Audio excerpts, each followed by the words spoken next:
Series నుంచి eliminate కాకుండా తప్పించుకోవడానికి తంటాలు పడుతున్న రెండు జట్లు సిఎస్కే, ఎంఐ. వీళ్ల పోరాటంలో రెండోసారి కూడా సిఎస్కేనే గెలిచింది. చపాక్లో శనివారం సాయంత్రం జరిగిన మ్యాచ్లో సిఎస్కే 8 వికెట్ల తేడాతో గెలిచింది. భారీ స్కోర్ చేయడానికి అంతకంటే భారీగా తంటాలు పడుతున్న ముంబై మ్యాచ్ను కాపాడుకోలేకపోయింది.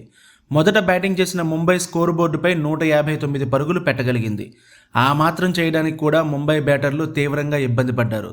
ఇన్నింగ్స్ మొత్తం మీద అద్భుతం అని చెప్పుకోవడానికి ఒక్క విషయం కూడా లేదు. చాలా చప్పగా బ్యాటింగ్ సాగింది.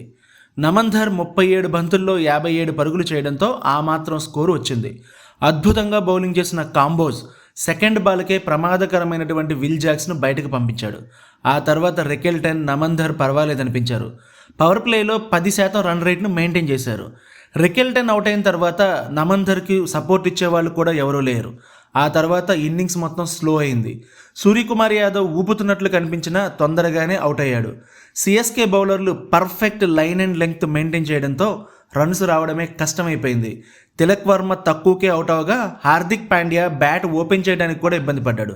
చచ్చి చెడి చివరకు 159 వరకు తీసుకొచ్చారు. అంతగా కష్టం కాని ఈ టార్గెట్ను సిఎస్కే అంతగా కష్టపడకుండానే పూర్తి చేసింది.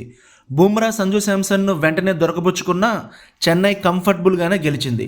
కెప్టెన్ రుతురాజ్ మొత్తానికి మంచి స్కోర్ చేసి టచ్లోకి వచ్చాడు. కెప్టెన్ 48 బంతుల్లో 67 పరుగులు చేసి నాటౌట్గా నిలిచాడు. చెన్నై బోలెడు డబ్బులు పోసి కొనుక్కున్న యువ ఆటగాడు కార్తిక్ శర్మ తన మొట్టమొదటి హాఫ్ సెంచరీని పూర్తి చేశాడు. 40 బంతుల్లో 54 పరుగులతో నాటౌట్గా నిలిచారు. వీళ్ళిద్దరూ కలిసి చెన్నై ఇన్నింగ్స్ నిలబెట్టారు. దీంతో చెన్నై 8 వికెట్ల తేడాతోటి మరికొన్ని బంతులు ఉండగానే గెలిచింది. మొత్తానికి ఈ మ్యాచ్ ఓడిపోవడం ద్వారా ముంబై ప్లే ఆఫ్కు దాదాపుగా దూరమైనట్లే. అడపాదడపా గెలుస్తూ చెన్నై చిన్నగా 6వ ప్లేస్కు చేరింది. ఆచి చికెన్ మసాలా.